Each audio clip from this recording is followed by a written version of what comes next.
भाग्यवंता हेची काम मापे नाम वैखरी आनंदाचे पुष्टी अंगी श्रोते संगे उद्धरती पिकले तया खाणे किती पंगतीसे सुकाळ आनंदाची पुष्टी अंगी श्रोते संगे उद्धरती तुका करी प्रणिपात दंडवत आचार्या आनंदाची पुष्टी अंगी श्रोते संगे उद्धरती. विठ्ठल विठ्ठल.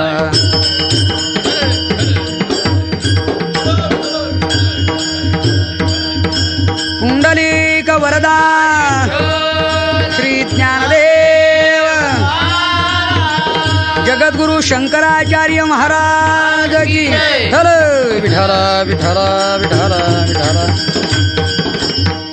भाग्यवंता हेची काम मापे नाम वैखरी आनंदाचे पुष्टी अंगी श्रोते संगे उद्धरती. प्रस्तुत कीर्तनरूपी सेवेकरिता निवडलेला अभंग जगद्गुरु श्री संत तुकाराम महाराज यांचा असून अभंगातील प्रतिपाद्य विषय असा आहे.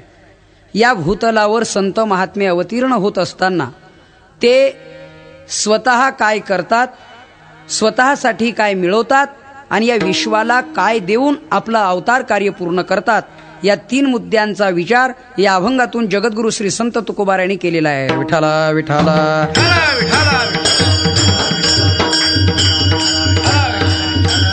काय माझी वाणी मानेल संतासी, काय माझी वाणी मानेल संतासी, रंजाऊ चित्तासी आपुलिया,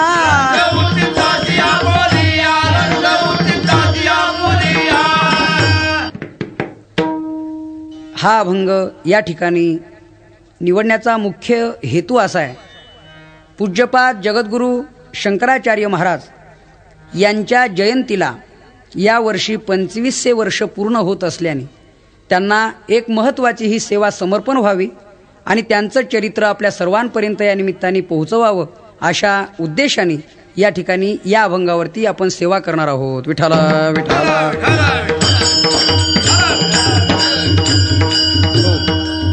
या अभंगाच्या शेवटच्या चरणावरून आपल्या लक्षात येईल जगद्गुरु तुकाराम महाराज प्रणिपात आणि दंडवत आचार्यांना करतायत. पण पहिलाच प्रश्न असा आहे, आचार्य हा शब्द आल्याने पण शंकराचार्य असा शब्द न आल्याने हा थोडासा अध्यारूत असा शब्द आहे की शंकराचार्य आचार्य म्हणजे शंकराचार्यच आहेत की अन्य आचार्यांना तुकाराम महाराज दंडवत करतायत, हा थोडासा महत्त्वाचा प्रश्न आहे. तर तुकाराम महाराजांच्या वर्णनात शंकराचार्य असा शब्द नसला तरीही शंकराचार्यच आहे हे निश्चित सत्य आहे. कशावरून म्हणाल तर त्याचं थोडक्यात युक्तिवादाने वर्णन सांगतो मी. आपल्या वाचण्यात, ऐकण्यात आणि बोलण्यात राम हा शब्द जेव्हा जेव्हा येतो तेव्हा तेव्हा आपल्या डोळ्यापुढे राम कोणता येतो सर्वांना माहिती आहे. परशुराम येतो की बलराम येतो? नाही, आपल्या सर्वांच्या समोर येतो अयोध्याधीश प्रभू रामचंद्र. राम शब्द उच्चारला की आपल्या डोळ्यापुढे जसे श्रीरामच उभे राहतात, हे जसं आहे तसं आचार्य शब्द उच्चारला की दुसरे तिसरे कोणी नसून शंकराचार्यच आहेत, हा पहिला अर्थ. दुसरा अर्थ असा आहे, जगद्गुरु तुकाराम महाराज भगवान परमात्म्याशी बोलताना संत नसणाऱ्यांना मी संतही म्हणत नाही तर महाराज अशा आचार्यांना दंडवत कसे करतील, हा महत्त्वाचा प्रश्न आहे. दंडवत घालण्याकरता समान योग्यतेचे असावे, आपल्यापेक्षा पूज्य असावेत, वंदनीय असावेत, तरच जगद्गुरु तुकाराम महाराज दंडवत घालतील. तुकाराम महाराजांनी एकदा देवाला सांगितलं, देवा तुम्ही संतांची नावं सांगितली पण ती संतांची जी नावं आहेत ती माझ्या परीक्षेत जर उतरली नसतील तर त्या असंतांना मी संत म्हणणार नाही. मग तुमचा अवमान केल्याने कदाचित तुम्हाला राग येईल आणि त्यामुळे तुम्हाला माझं काही वाईट करावं अशी बुद्धी होईल. तर मी तुम्हाला सांगून ठेवतो की तुम्हाला या रागापोटी, क्रोधापोटी माझं जे वाईट करायचं असेल ते करा, पण तुमच्या दडपणाने मी असंतांना संत म्हणणार नाही. आपल्याला व्यवहार चांगला माहिती आहे, पक्षश्रेष्ठींचा आदेश देखील सर्वांना मानावा लागतो. इथे विश्वश्रेष्ठींचा आदेश आहे, हा एका पक्षश्रेष्ठींचा नव्हे, एका सामान्याचा नव्हे, विश्वश्रेष्ठींचा आदेश आहे, भगवंताचा आदेश आहे. पण तुकाराम महाराज म्हणतायत, करीशिते देवा करी माझे सुखे, परी मी त्यासी मुखे न म्हणे संत.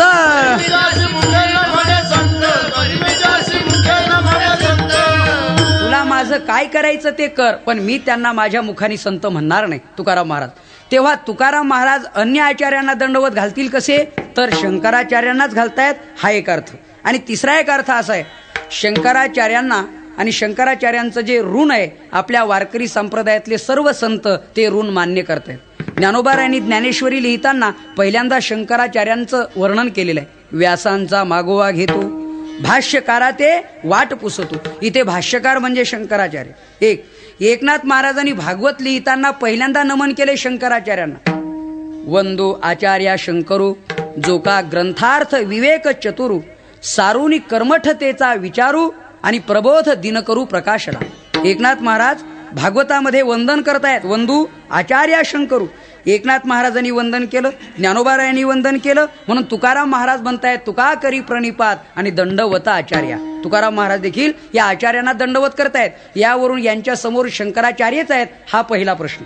आता दुसऱ्या प्रश्नाचं उत्तर असा, दुसरा प्रश्न असा आहे की शंकराचार्यांना तुकाराम महाराज दंडवत घालतायत, परंतु तसं बघितलं तर तुकोबारा हे द्वैती आणि शंकराचार्य अद्वैती.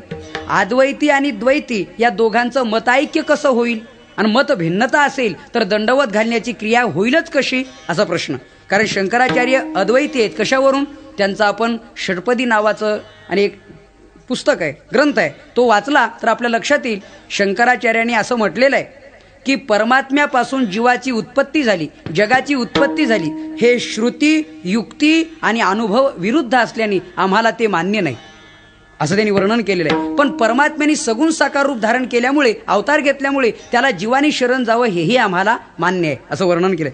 शंकराचार्य म्हणतायत परमात्म्यापासून जगत उत्पत्ती जर मानली तर शास्त्रदृष्ट्या जन्यजनक भाव, कार्यकारण भाव संबंध येईल. आणि जन्यजनक भाव संबंध जर आला तर जन्याची जनकाला उपाधी ठरते. म्हणजे आमचं परमात्म तत्व हे सोपाधिक आहे की निरुपाधिक आहे?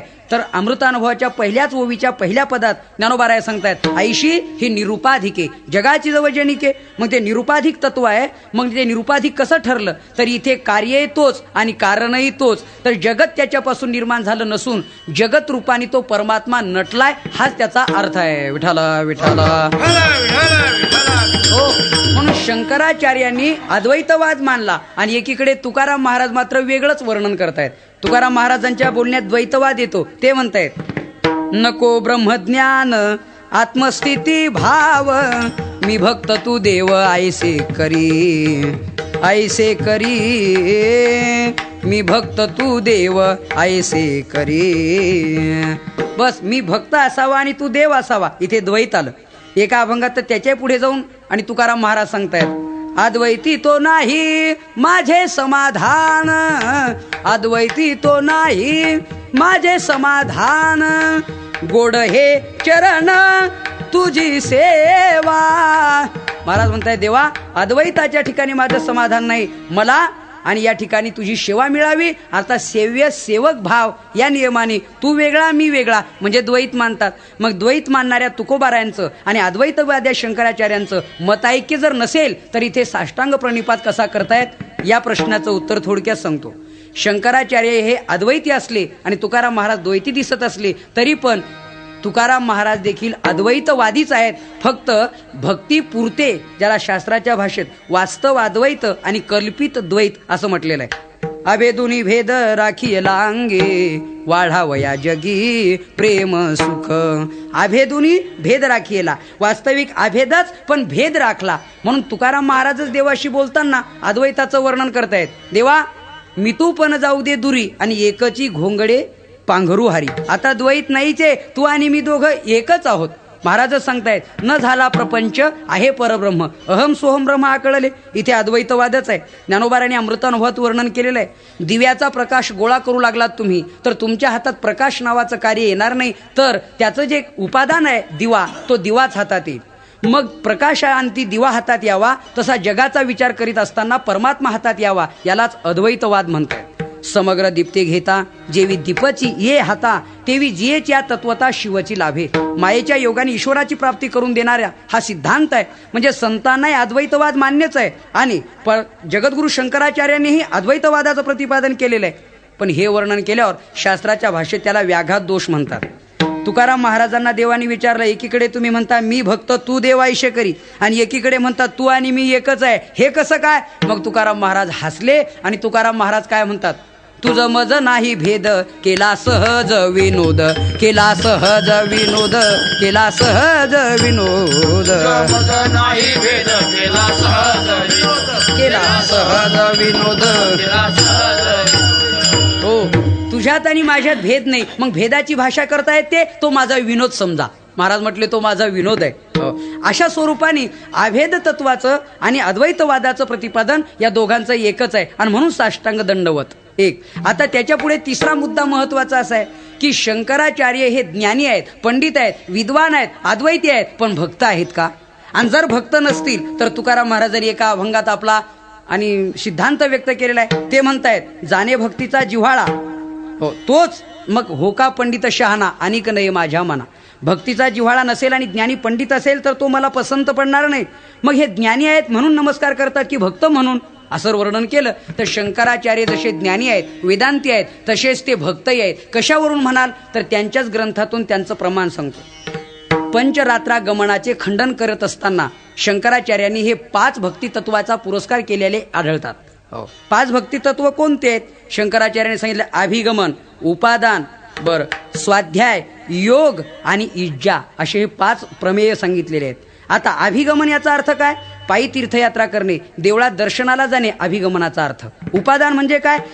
देवाच्या पूजेचं साहित्य गोळा करणे, ईश्वर ज्याने प्रसन्न होईल त्याचा अंगीकार करणे, याला म्हणतात उपादान. योग म्हणजे वृत्तीने ईश्वराशी एक होणे, म्हणजे नाते जोडणे, याला म्हणतात योग. स्वाध्याय म्हणजे वेद पठन, शास्त्राभ्यास करणे, त्या नामस्मरण करणे, सत्य भाषण करणे, हा आहे स्वाध्याय. आणि इज्जा म्हणजे देवाची पूजा करणे, पायी तीर्थयात्रा करणे वगैरे, याला म्हणतात इज्जा, दान धर्म करणे वगैरे.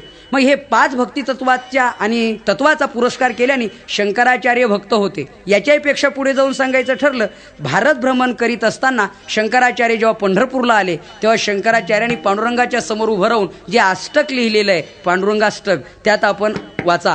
महायोग पीठे तटे भीमरथ्यां वरम पुंडरीकाय दातुं मुनींद्रैः समागत्य तिष्ठं तप्तंदकंदं परब्रह्मलिंगं भजे पांडुरंगं. शरश्चंद्रबिंबाननं चारुहासं लसत्कुंडलात्क्रांत गंडस्थलांगं जपा राघबिंबाधरं कंजनेत्रं परब्रह्मलिंगं भजे पांडुरंगं. शंकराचार्याने जे अष्टक लिहिले, अजम रुक्मिणी प्राणसंजीवनंतम वगैरे, हे सर्वांच्या पाठच आहे. यावरून शंकराचार्य ही भक्त आहेत आणि भक्त आहेत म्हणूनच तुकाराम महाराज त्यांना दंडवत घालतात. विठाला विठाला. हो, म्हणून याहीपेक्षा वेगळं आगळं जर वर्णन करायचं ठरलं तर भक्त तर आहेत, उपासक आहेत, पण योगायोगाने पांडुरंग परमात्म्याचे तुकोबाराही उपासक आहेत आणि शंकराचार्यही पांडुरंग परमात्म्याचेच उपासक आहेत. म्हणून हा एक समेष्टी योग त्यामध्ये आलेला आहे आणि म्हणून दंडवत घातलेला आहे. आता अजून एक महत्वाची गोष्ट आहे दुसरी. दंडवत घालत असताना जगद्गुरु तुकोबाराय, जगद्गुरु शंकराचार्यांना दंडवत घालतायत. इथे जगद्गुरूंनी जगद्गुरूला घातलेला दंडवत आहे. हा एक योगायोग जमून आलेला आहे. तुम्ही म्हणाल गुरु, सद्गुरू आणि जगद्गुरू यातला फरक सांगतो. गुरु शब्दाची व्याख्या काय? आपण नेहमी गुरु असा शब्द वापरतो, पण गुरु नेमकं काय?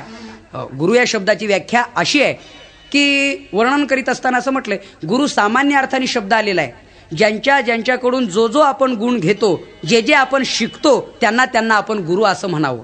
मग या सर्व विश्वाला गुरु मानावं, कारण त्यांच्याकडून काही शिकण्याजोगं आहे. आपण भागवत वाचा आणि एकनाथ महाराजांनी दत्तात्रेय परमात्म्याचं वर्णन केलेलं आहे. दत्तात्रेयाने गुरु किती केले? कोणी सांगेल? 24 केलेले आहेत.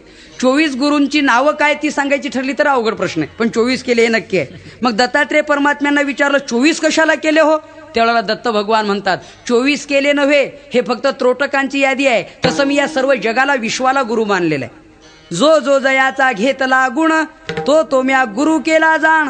गुरुशी आले अपारपण जग संपूर्ण गुरु दिसे. हे संपूर्ण मला जगत गुरु दिसतंय. मग ते जडसृष्टीतील असेल, जीवसृष्टीतील असेल, ईशसृष्टीतील असेल, पण प्रत्येक जण माझा गुरु आहे. आणि म्हणून त्यांनी पहिल्यांदा पृथ्वीला गुरु मानलेलं आहे. ते म्हणले कशावरून पृथ्वीला गुरु मानलं?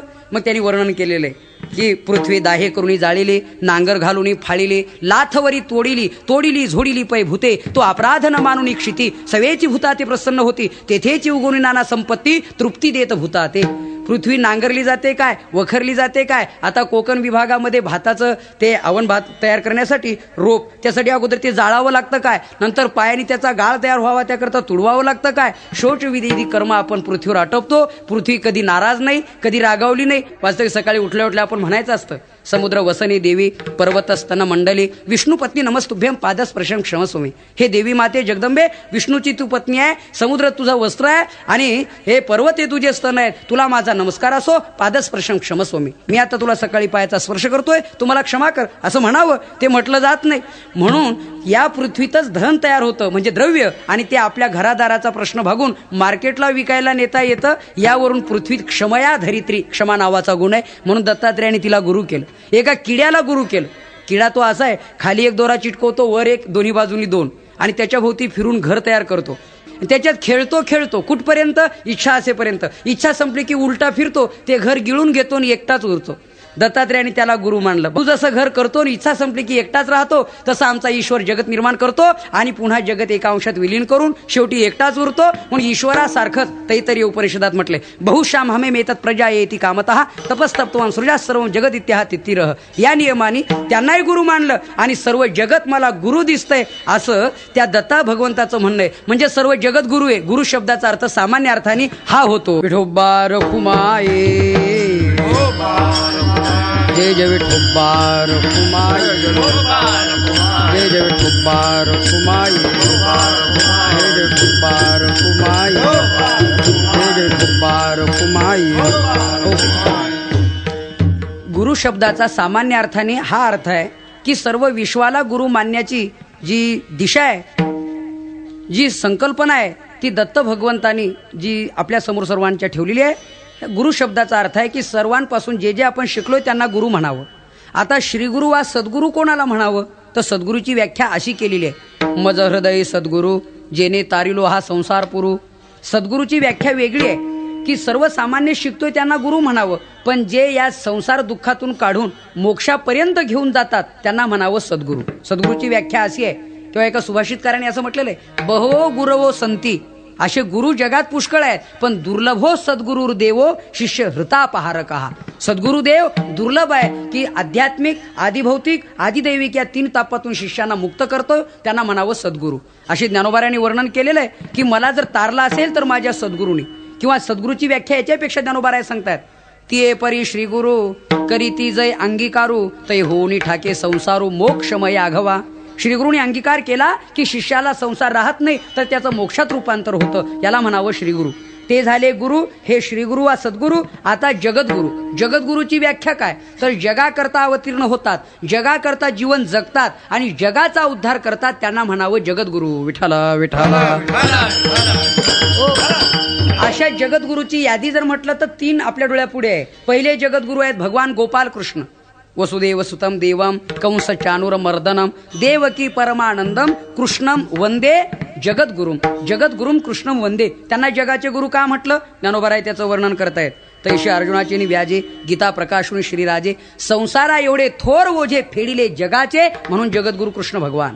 बर, दुसरे जगद्गुरु शंकराचार्य, कारण जगाकरता विश्वाकरता जगले, विश्वाचा उद्धार करण्याचं ज्ञान ठेवून गेले, याचा अर्थ जगद्गुरु. आणि तुकोबाराय जगद्गुरु तुका अवतार नाम याचा. म्हणून जगद्गुरूंनी जगद्गुरूला केलेलं दंडवत, घातलेलं दंडवत या अभंगात हे योगायोग हा जमून आलेला आहे. तुकाराम महाराज या अभंगाच्या शेवटच्या चरणात ते वर्णन करतायत. तुका करी प्रणिपात, तुका करी प्रणिपात, तुका करी प्रणिपात, तुका करी प्रणिपात. दंडवत आचार्य, दंडवत आचार्य आनंदाची पुष्टी अंगी, आनंदाची पुष्टी अंगी. दंडवत आचार्य, दंडवत आचार्य आनंदाची पुष्टी अंगी, आनंदाची पुष्टी अंगी. त्या आचार्यांना जगद्गुरु तुकाराम महाराज दंडवत घालतायत आणि प्रणिपात. प्रणिपात शब्दाचा अर्थ ज्ञानेश्वरीच्या 4थ्या अध्यायात आलेला आहे. प्रणिपातेन तद्विधी प्रणिपातेन. या प्रणिपातेन प्रश्नाचं वर्णन करीत असताना ज्ञानोबाराय वर्णन करतायत. तनु मनु जीवे चरणासी लागावे आणि अगर्वता करावे दास्य सकळ. तनानी मनानी आणि त्यांच्या पायाला लागावं, त्यांच्या म्हणण्याप्रमाणे दास्य सेवक आणि सेवा करावी आणि गर्वरहित सेवा करावी, ही याला म्हणतात प्रणिपात. आणि दंडवत शब्दाचा अर्थ असा आहे, दंडवत दंडापरी काही उरी नुरावी. दंडवत शब्दाचा अर्थ असा आहे, हातात घेतलेली काठी जमिनीवर टाकल्यानंतर कोणत्याही भागाला राखून ती पडत नाही, पूर्णत्वाने जशी जमिनीवर टेकते त्याप्रमाणे संतांच्या समोर साष्टांगतेनं आपल्या पूर्ण अंगाने टेकावं, याला म्हणतात दंडवत. ज्ञानोबाराय ज्ञानेश्वरी दंडवताची व्याख्या सांगतायत. लिंग का प्रतिमा दिठे देखत खेव किरीटी आणि पडेली का काठी नुरेची जैशी. एकदा पडलेली काठी कोणत्याही अंगाने उरत नाही, पूर्णत्वाने टेकते, तसं संतांच्या समोर पूर्ण अंगाने टेकावं, याला म्हणतात दंडवत. दंडवत साष्टांग शब्दाचा अर्थ फक्त शब्दात नको, तुकोबारायांनी वास्तवात आणला. तुकोबारायांचेच काही अभंग आहेत संतांबद्दल. तुकाराम महाराज म्हणतायत, येती वार करी वाट पाहतो तोवरी, वाट पाहतो तोवरी, घालोनिया दंडवत पुसेल निरोपाची मात, पुशेन निरोपाची मात, पुशेन निरोपाची मात, निरोपाची माता पूजला निरोपाची माता, निरोपाची माता पूजला निरोपाची माता. घालोन या दंडवत पुशेन निरोपाची मात. वारकऱ्यांबद्दल संतांबद्दल तुकोबारायांच्या ठिकाणी असणारा आदर या अभंगातून व्यक्त होतो. महाराज म्हणतायत, ते येता क्षणीच मी त्यांना दंडवत घालतो. म्हणून या अभंगाचं शेवटचं चरण असं आहे, तुका करी प्रणिपात दंडवत आचार्या. ज्या आचार्यांना म्हणजे शंकराचार्यांना तुकोबाराय दंडवत घालतायत, त्या आचार्यांची योग्यता चरित्र रूपाने आपण काही वेळात पाहणार आहोत. ती अशी, शंकराचार्य हे कुठे जन्मले, कसे वगैरे याबद्दलची प्रस्तावना अशी आहे की शंकराचार्यांचं चरित्र अलौकिक आहे. कालडी नावाचं गाव आणि आलमाई नदीच्या परिसरात केरळ प्रांतामध्ये एक कालडी नावाचं गाव आहे, केरळ प्रांतामध्ये. आणि तिथे दोघं पती पत्नी, त्यांचं नाव शिवगुरू आणि त्यांच्या मातेचं नाव आहे विशिष्टा देवी, असं आईचं आणि वडिलांची नाव आहे. यांच्या पोटी शंकराचार्यांचा जन्म झाला, पण तो देखील अलौकिक स्वरूपाने. त्यांना वृद्धाप्यकालापर्यंत पुत्र संतान नव्हतं. मग दोघांनी भगवान शंकराची तपश्चर्या करायची ठरवली. 1 वर्ष फक्त कंदमुळं पाला भक्षण करून, काही दिवस नंतर पिंडीवरचं फक्त तीर्थप्राशन करून, नंतर हवेचं प्राशन करून अशी घोर तपश्चर्या केली आणि भगवान शंकर प्रसन्न झाले. सांगा काय मागायचं ते मागा. सांगितलं एकच आहे, आयुष्यमान आणि सर्व लक्षण संपन्न असा पुत्र हो. त्यांनी सांगितले हे 2 मिळणार नाही, एक तर आयुष्यवान मिळेल तर ज्ञानवान नाही, ज्ञानवान मिळेल आयुष्यवान नाही, काय पाहिजे बोला. त्यांनी सांगितलं ज्ञानवान द्या, आयुष्य कमी असलं तरी चालेल, कारण आयुष्याने माणसाची प्रसिद्धी नाही, ज्ञानाने माणसाची आणि प्रसिद्धी आहे. तेव्हा ते कार्य आहे. सांगितलं ठीक आहे आणि त्यांना वर दिला. हे घरी आले. घरी आल्यानंतर महादेवाच्या कृपेनं त्यांना पुत्र संतान प्राप्त झालं, ते शंकराचार्य. आणि शंकराचार्य उपजल्यापासूनच उपजताची ज्ञानी. योगभ्रष्टाचं वर्णन ज्ञानोबारांनी सुंदर केलेलं आहे. सूर्य आधी प्रगट होत नाही, आधी सूर्याचा प्रकाश आणि मागावून सूर्य उदय. आपण बघा, मोटकी देहाकृती उमटे निज ज्ञानाची पहाट फुटे, सूर्या पुढे प्रगटे प्रकाश जैसा. सूर्याच्या आधी प्रकाश यावा अर्ध्या तासाने आणि मागावून सूर्य प्रगट व्हावा, तसा महात्मा नंतर येतो आणि आधी त्यांचं ज्ञान प्रगट होतं. असं शंकराचार्यांचं चरित्र आहे. 3 वर्षापर्यंत ज्ञान आणि त्याहीपेक्षा त्यांचं जे चरित्र आहे, तेव्हा त्यांच्या वडिलांना असं वाटलं की अत्यंत दिव्य, अत्यंत ज्ञानी मुलगा आपल्या पोटी आलेला आहे, यांना आता आश्रमात नेऊन घालावं. पुढे प्रकार असा घडला, आश्रमात नेऊन घालण्याच्या आधीच त्यांच्या वडिलांना देवाज्ञा झाली, त्यांचं निर्वाण झालं. त्याच्यानंतर त्यांच्या आईने त्यांना माहेरी नेलं आणि 5 वर्ष झाल्यानंतर गुरुगृही ठेवलं. गुरुगृही ठेवल्यानंतर पूर्ण ज्ञानाचा अभ्यास झाला. त्यांचं वर्णनच असं केलं एका श्लोकामध्ये, 8 वर्षे चतुर्वेदी, 12 सर्व शास्त्रकृत आणि 16 कृत्वा भाष्ये, 32 मुनिरभ्यगात. एका श्लोकात शंकराचार्यांचं पूर्ण चरित्र रेखाटलेलं आहे. तेव्हा 4 वेद, 6 शास्त्र, 18 पुराण सर्व अभ्यास झाला. घरी आले. आईने सांगितलं, बाळ तुझ्याकरता सर्व सिद्धता आहे, लग्नाची तयारी केली आहे, आता तू गृहस्थाश्रमात पदार्पण कर. सांगितलं, आई मी अजन्म आणि नैष्टिक ब्रह्मचर्य व्रत पाळण्याची आणि हे केलेली प्रतिज्ञा, त्यामुळे आता मी लग्न करणार नाही. शेवटी आई निराश झाली. कालांतराने पुन्हा संन्यास मला घ्यायचा आहे, तुझी परवानगी हवी आहे. संन्यास घेण्यासाठी परवानगी मागितली. आईने काही केल्या परवानगी दिली नाही. तेव्हा परवानगी दिली नाही. एके दिवशी प्रसंग असा झाला की शंकराचार्य हे गंगेच्या स्नानाला गेले, मातेसह गेले. आणि शंकराचार्य गंगेच्या स्नानाला गेल्यानंतर तिथे प्रकार असा की आई तीरावरती उभी आहे, शंकराचार्य स्नान करतायत आणि स्नान करताना त्यांच्या पायाला एका मगरीने पकडलं. बऱ्याच वेळाने वरती आले आणि रडत रडतच म्हणतायत, आई मी आता मरतो, आता मी वाचत नाही, मगरीने माझा पाय पकडलाय, आता माझा हा शेवटचाच क्षण आहे, आई आता तरी मला संन्यास घेण्याची परवानगी दे, नाहीतर माझं जीवन फुकट ठरेल, मला मोक्ष मिळवण्याकरता संन्यासी जीवनाची गरज आहे. आईने विचार केला, मरण्यापेक्षा संन्यासी होत असेल तर आनंद आहे. सांगितलं, बाळ खुशाल संन्यास घे. संन्यास घेतला, तिथेच हातावरती पाणी घेऊन मी संन्यासी होईल अशी कल्पना केली. पुढे चालून त्यांच्या आवाजाने सगळे लोक गोळा होऊन मगरीला पकडलं आणि त्यांना त्यापासून सोडवलं. घरी आले, संन्यास घेण्याचा निर्धार नक्की झाला. एके दिवशी आई स्नानाला गेली, रस्त्यात पडली, कारण ती आलमाई नावाची नदी थोडीशी लांब होती. लांब असल्यामुळे आई रस्त्यातच बेशुद्ध स्थितीत पडली. शंकराचार्यांनी विचार केला, एवढ्या लांब आईला स्नानाला जाणं होत नाही, पण आई स्नानाला गेल्याशिवाय, गंगेचं स्नान केल्याशिवाय जेवण करीत नाही. म्हणून देवाला विनंती केली, देवा ही गंगा माझ्या गावाजवळून वाहू दे. असं घडणंही शक्य नाही, पण शंकराचार्यांचं ते अलौकिक चरित्र आहे. आणि म्हणून एके दिवशी असा महापूर आला आणि नदीचं पात्र बदललं आणि त्या कालडी नावाच्या गावापासून ती नदी वाहू लागली आणि सगळीकडे. आणि मग शंकराचार्यांची स्तुती होऊ लागली, वा वा, मुलगा असावा तर असा, एकच चंद्र तमोहंती नच तारा शतान्यपी, हजारो चांदण्यापेक्षा एक चंद्र असावा, मुलगा असावा तर असा असावा. म्हणून शंकराचार्यांचं सर्वत्र असं कौतुक होऊ लागलं. आणि ते ज्या कुळात जन्माला आले ना, ते नंपुद्री कुळ आहे, ब्राह्मणामध्ये उच्च असं कुळ. आता मल्याळी भाषा आहे तिथे, केरळमध्ये मल्याळी भाषा आहे. तिथे नंपुद्री नावाचा अर्थ असा होतो, नंपू म्हणजे विश्वास आणि पुरी म्हणजे पूर्ण. ज्यांचा वेदशास्त्रावर, देवावर पूर्ण विश्वास आहे त्याला म्हणतात नंपुद्री. आणि अशा पवित्र कुळामध्ये शंकराचार्यांचा जन्म झाल्याने, आईवडीलही महान पुण्यवान असल्याने, आणि शंकराचार्य हे महादेवाचाच प्रसाद किंबहुना भगवान शंकरच पण मनुष्य देहाने प्रगट झालेले असल्याने नदीचं पात्र बदललं. संन्यास घेण्याची परवानगी आईकडून मिळाली आणि संन्यास घ्यायचं नक्की झालं. एके दिवशी झोपेत असं स्वप्न पडलं की ओंकारेश्वर क्षेत्रामध्ये नर्मदा नदीच्या तीरावरती गोविंद पादाचार्य समाधीस्थ आहेत, त्यांच्याकडून तुम्ही अनुग्रह घ्या. ते 200 किलोमीटर अंतर पायी पायी काढलं. आईची परवानगी घेतली. आई तशी परवानगी देत नव्हती. आईला सांगितलं, आई अंतकालाच्या वेळेला मी कुठे असलो तरी तू स्मरण केल्या क्षणी वायुवेगाने मी इथे हजर होईल, 1. आणि अंतकाळी तू म्हणशील त्या देवाचं दर्शन घडून देईल, 2. पण मला मात्र संन्यास घेण्याची आणि परवानगी दे. त्याप्रमाणे मिळाली. बाहेर गेले आणि तिथे जाऊन चौकशी केली. म्हटले, गोविंद पादाचार्य इथे कोणी आहेत का? लोकांनी सांगितलं, हजारो वर्षाची तपश्चर्या चालू आहे त्यांची, समाधी घेतलेली आहे त्यांनी. तेव्हा आम्ही त्यांचा अनुग्रह घेण्याकरता इथे आलो, म्हातारे झालो, अजूनही समाधी उत्थान होत नाही, कधी होईल सांगता येत नाही. शंकराचार्यांचा आग्रह, मध्ये गेले आणि त्यांची समाधी उत्थान केली. समाधी उत्थान केल्यानंतर त्यांनी सांगितलं की महाराज, मला तुमच्याकडे येण्याचा संकेत मिळाला आणि म्हणून मी आलोय, तेव्हा माझ्यावर कृपा करा. अर्थात हे गोविंद पादाचार्य कोण, म्हणजे शंकराचार्यांची पूर्व परंपरा अशी आहे की मूळ भगवान विष्णू परमात्म्यांनी ते ज्ञान ब्रह्मदेवाला दिलं, ब्रह्मदेवाने तेच ज्ञान नारदांना दिलं, नारदांनी तेच ज्ञान व्यास महर्षींना दिलं, व्यास महर्षींनी तेच ज्ञान शुकाचार्यांना दिलं, शुकाचार्यांनी तेच ज्ञान गौड पादाचार्यांना दिलं, गौड पादाचार्यांनी तेच ज्ञान गोविंद पादाचार्यांना दिलं आणि गोविंद पादाचार्यांनी तेच ज्ञान शंकराचार्यांना दिलं. अशी त्यांची गुरु परंपरा आहे. विठाला विठाला विठाला विठाला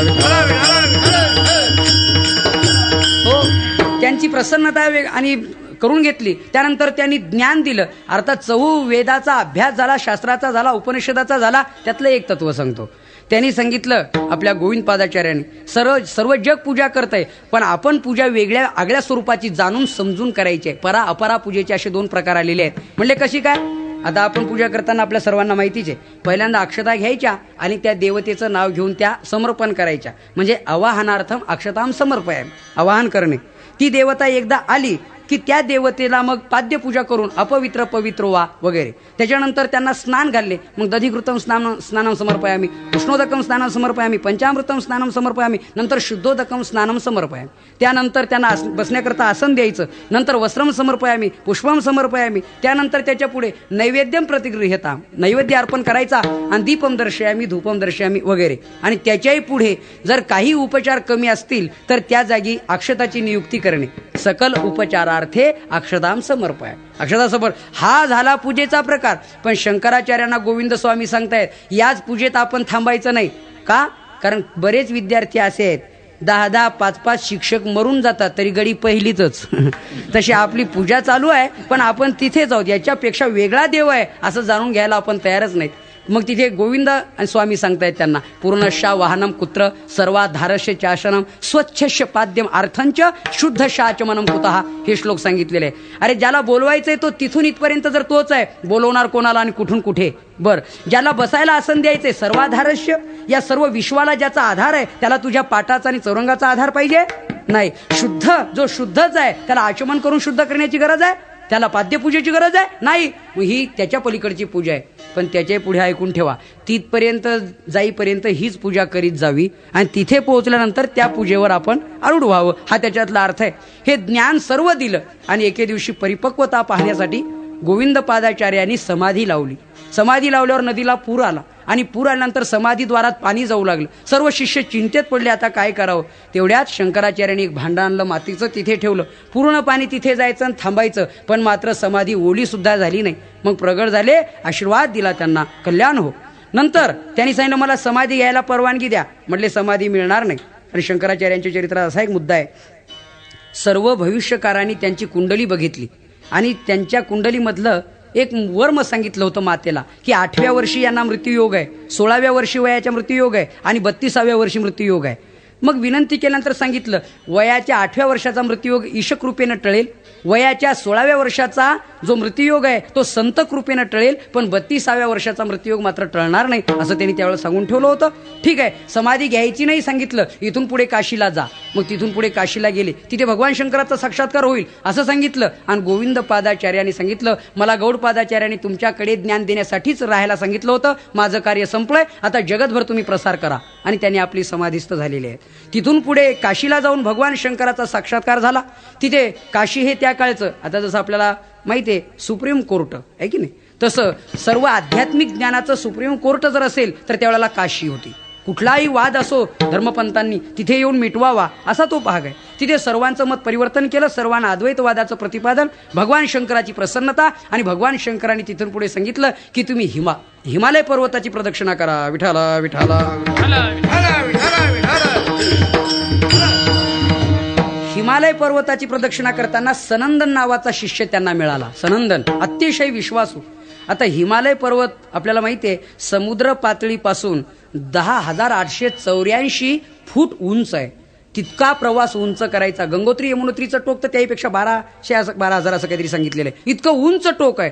तिथपर्यंत करीत करीत करीत जोशी मठावरती गेले, गौरी कुंडावरती गेले. गौरी कुंडावर गेल्यानंतर तिथून पुढचा प्रवास करीत असताना अलकनंदेच्या तीरावरती शिष्यांना अभ्यास सांगत असताना एके दिवशी अशी गोष्ट घडली की जरा सनंदनाचा जास्त आदर करीत होते शंकराचार्य, तर बाकीच्या शिष्यांना जरा ते जड जायचं. असं आहे, चांगलं करणाऱ्यांना चांगलं म्हणणं देखील बाकीच्यांना खपत नाही, असा एक स्वभाव आहे प्रत्येकाचा. कारण यांचाच नाव गौरव, यांचाच गौरव, यांचाच गौरव, आम्ही शिष्य नाहीत का, आमचं वर्णन कधी केलं जात नाही. शंकराचार्यांना अंतर्ज्ञानाने कळलं, म्हणून यांना अलकनंदेच्या पलीकडे जाऊ दिलं. सनंदन नावाच्या विद्यार्थ्यांना पलीकडे गेले ते पुलावरून लांबून असे आणि एकदम हाक मारली, सनंदन लवकरात लवकर धावून ये.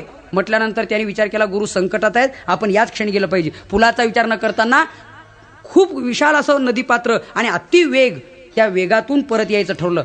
मग बाकीचे शिष्य हसू लागले, डोक्याचा तपास दिसत नाही, आता सनंदन वाहून जाणार, मरणार, बरं आजपासून हे गेले म्हणजे आपलाच नंबर आहे असं वाटू लागलं. करता करता असा प्रकार झाला की ते जिथे जिथे त्या अलकनंदेच्या पाण्यावर पाय ठेवायचे तिथे तिथे त्यांच्या पायाखाली कमळ उगवायचं आणि त्या कमळावर पाय ठेवून अलीकडे आले. तेव्हापासून शंकराचार्यांनी त्यांचं नाव पद्मपादाचार्य ठेवलं. जे पद्मपादाचार्य आहेत हे सनंदन नावाचे शिष्य. तिथून पुढे गेले, पुढे एक तीर्थ लागलं, त्याला व्यास तीर्थ म्हणतात. हिमालय पर्वताबद्दलचं हे वर्णन आहे. व्यास तीर्थावरती गेले. व्यास तीर्थाला एकीकडे गणपतीचं मंदिर आहे, एकीकडे सरस्वतीचं मंदिर आहे, मध्ये व्यास मंदिर आहे. आणि तिथला कथाभाग असा आहे की तिथेच बसून व्यासानी 1.25 लाख श्लोक महाभारत लिहिलं. त्याच ठिकाणी उपनिषद, त्याच ठिकाणी गीता वगैरे हे सर्व काही ग्रंथ तिथे लिहिले. आणि व्यासांचा चरित्रभाग असा आहे, व्यास महर्षीने 1.25 लाख श्लोकाचं महाभारत तयार केलं, पण त्यांना लेखक कोणी सापडत नव्हतं. त्या लेखक कोण असावा ब्रह्मदेवाची प्रार्थना केली. ब्रह्मदेव आले, त्यांनी सांगितलं तुम्हाला चांगला लेखक देतो गणपती बाप्पा. म्हणले ठीक आहे. गणपती बाप्पा आले, म्हणले मला काम पाहिजे, म्हणले मलाही लिखाण करणारा लेखक पाहिजे मुनिमजी. ठीक आहे, ते दोघांचं जमलं, पण म्हटले एका अटीवर. कोणत्या? माझा लिहिण्याचा वेग इतका आहे की तुम्ही असं कराल नाही तर तर थोडं थांबून टाइमपास करून मला बसायला इतका वेळ नाही, माझी लेखणी बंद न पडली पाहिजे. पुढचा श्लोक, मागचा श्लोक लिहिला की पुढचा श्लोक लिहिण्याच्या आत दुसरा श्लोक सांगितला गेला पाहिजे. ठीक आहे. व्यासांनी विचार केला, व्यासांच्या ठिकाणी काय कमी होती. नमोस्तु ते व्यास विशाल बुद्धे. विशाल याचा अर्थ कळला आपल्याला. व्यास, वी अधिक आस बरोबर व्यास. वी म्हणजे विशाल, आस म्हणजे बुद्धी. ज्याची विशाल बुद्धी आहे त्यांना म्हणावं व्यास. व्यास महर्षींनी सांगितलं मला तुमची आठ मान्य आहे, पण आता माझी एक आठ तुम्हाला मान्य करावी लागेल. कोणती? जो श्लोक तुम्ही लिहाल तो अगोदर त्याचा अर्थ डोक्यात आणायचा आणि मग लिहायचा. आता त्या श्लोकाचा अर्थ असा होता की तो फक्त शुकाचार्यांना आणि व्यास महर्षींनाच ज्ञात होता. त्याच्यात पुन्हा 1.25 श्लोकात 8,000 श्लोक कूट प्रश्न होते. कूट प्रश्न कळतं ना आपल्याला? कळतं. ठीक आहे. कूट प्रश्न शब्दाचा अर्थ असा आहे की ज्याचा सरळ अर्थ जमत नाही, शास्त्राने अर्थ लावावा लागतो, त्याला म्हणतात कूट प्रश्न. उदाहरण म्हणून एक श्लोक सांगतो आपलं. एकाने सांगितलं एकादशाम विशेषण कर्तव्यम द्वय भोजनम रात्रो जागरण कृत्वा दिवोच्या हरी कीर्तनम. हा झाला कूट श्लोक. म्हणजे काय? त्यांनी सांगितलं एकादशीचं विशेष महत्व मी सांगतो. म्हणले काय? द्वय भोजनम एकादशाम विशेषण, म्हणजे एकादशीच्या दिवशी 2 वेळा जेवण करणं हे त्याचं वैशिष्ट्य आहे. आता पटतं ना तुम्हाला? लोक म्हणले तुमचं डोकं फिरले, अहो 2 वेळा खाणं हे काय एकादशी आहे का? अहो कुठून काढला सिद्धांत? मग दुसऱ्या कवीने त्याचं उत्तरार्ध लिहिलं, ही 2 भोजनं कोणती? रात्रौ जागरणम कृत्वा दिवोच हरिकीर्तनम यश्य द्वय भोजनम एकादशाम विशेषेण. विठाला विठाला विठाला विठाला विठाला. हो, म्हणजे रात्रभर हरिजागर करावा आणि दिवसभर भगवत भजन करावं, ही 2च भोजनं एकादशीच्या दिवशी करावीत. याला म्हणतात कूटप्रश्न. असे कितीतरी सांगून आपला वेळ घेत नाही. कूटप्रश्न आहे. असे 8,000 श्लोक होते महाभारतामध्ये आणि ते त्यांच्याकडून गणपती बाप्पांकडून लिहून घेतले आणि महाभारत पूर्ण केलं. अशा तीर्थावर जाऊन पोहोचले शंकराचार्य.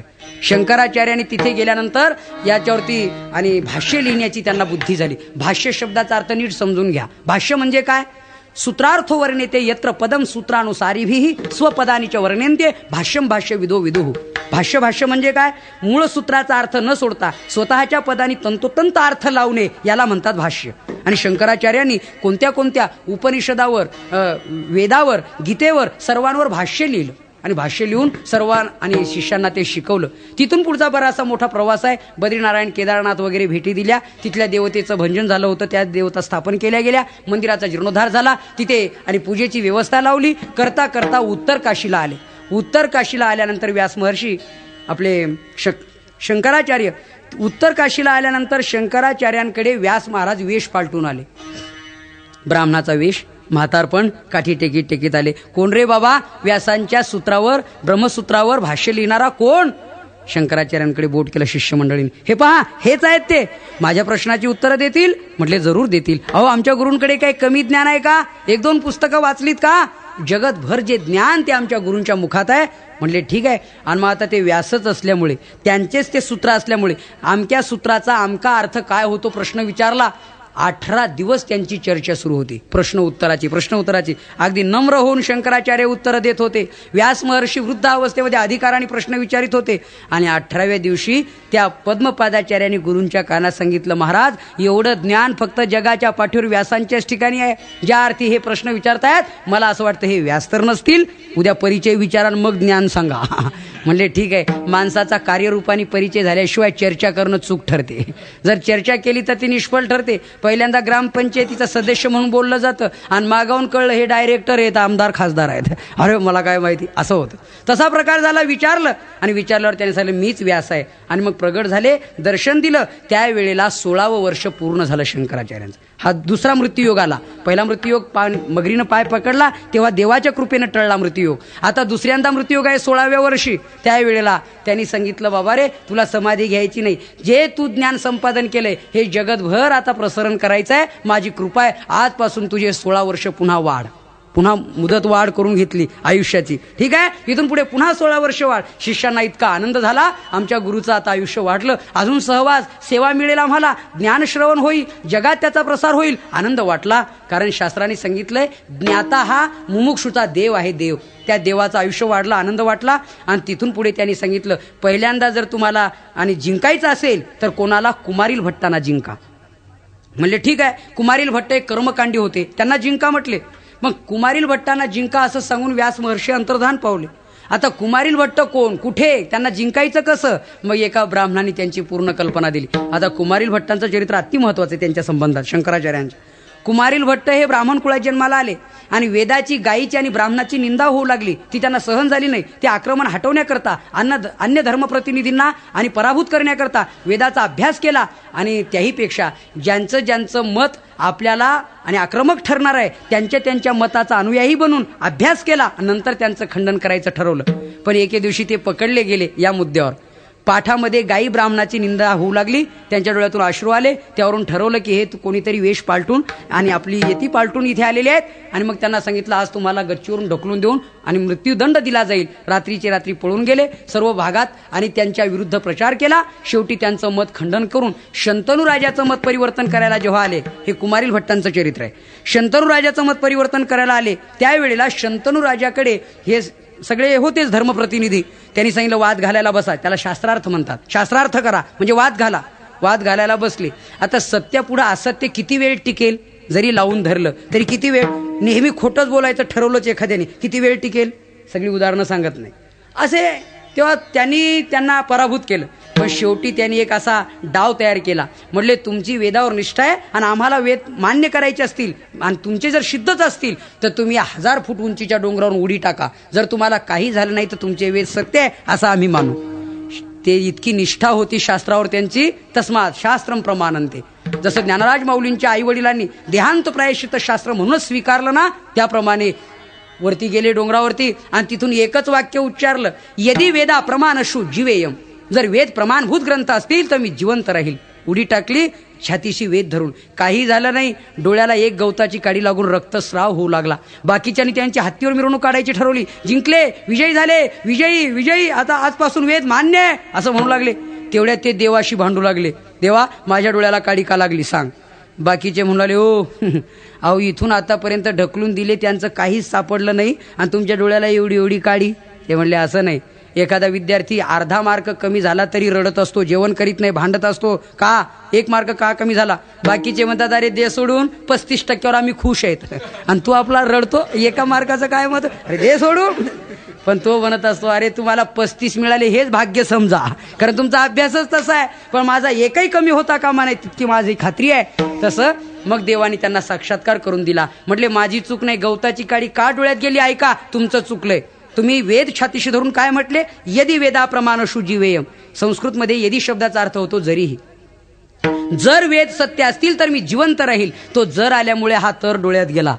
अशी चूक झाली. तुम्ही म्हणायला पाहिजे होतं वेद सत्यच आहेत आणि मी जिवंत राहील. शेवटी वेदाचाच विजय झाला. कुमारील भट्टांना जिंकण्याकरता शंकराचार्य गेले.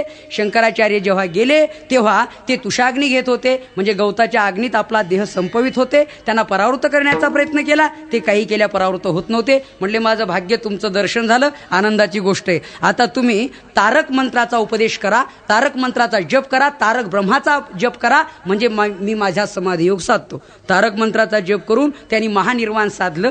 त्यांनी सांगितलं जाता जाता मंडन मिश्राचं खंडन करा म्हणजे तुमचं काम झालं. मला जिंकल्याप्रमाणे आहे. म्हणले ठीक आहे. मंडन मिश्र माहिष्पती राज्यात राहत होते, अतिशय वेदांती. त्यांच्याकडे गेले तेव्हा त्यांचं वर्णन महिलांना विचारलं. म्हणले मंडन मिश्राचं घर कुठे आहे? त्यांनी सांगितलं बसल्या बसल्या स्वतः प्रमाणम परत प्रमाणम किरांगणा यत्र गिरंगिरंती द्वारस्थ निडांत नसन्निरुद्धा जानी हितम मंडनम पंडितौकहा. ते घर मंडन मिश्राचं आहे. ज्याच्या दारावरती पोपट आणि त्याची मैना बसली असेल, वेदातील चर्चा करीत असतील, वेद स्वतः प्रमाणभूत आहेत की अन्य प्रमाणाची त्यांना जरुरी आहे असं ज्याच्या दारावरचे पक्षी विचारित असतील, ते घर मंडन मिश्राचं आहे. गेले त्यावेळेला मंडन मिश्र घरात वडिलांच्या नावाने श्राद्ध करीत होते. श्राद्ध हातावरती पाणी घेतलं होतं. दारं सर्व बंद केली होती. फक्त ब्राह्मण बुवा आणि मंडन मिश्र कर्मकांडी असल्यामुळे त्यांनी हातावरती पाणी घेतलं आणि मंत्र चालू होता. काय चालू होता? आक्रोधने शौच परे सततम ब्रह्मचारी भीही भयाच भवद्भीच मयाच श्राद्ध कर्मणी. श्राद्धाचे मंत्र आहे. मी क्रोध स्थिर रहित आहे अशा स्वरूपात माझं आणि श्राद्ध कर्म वडिलांना पोहोचो.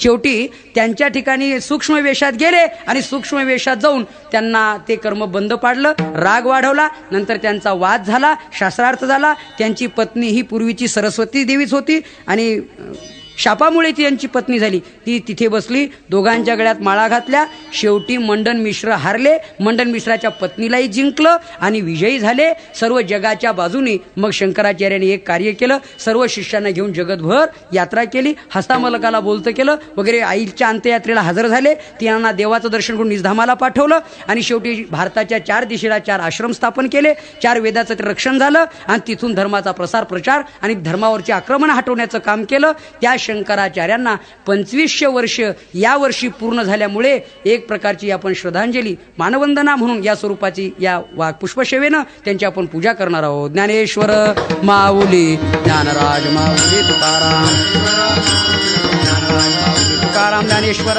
माऊली, ज्ञानराज माऊली तुकाराम. जय ज्ञानेश्वर माऊली, ज्ञानराज.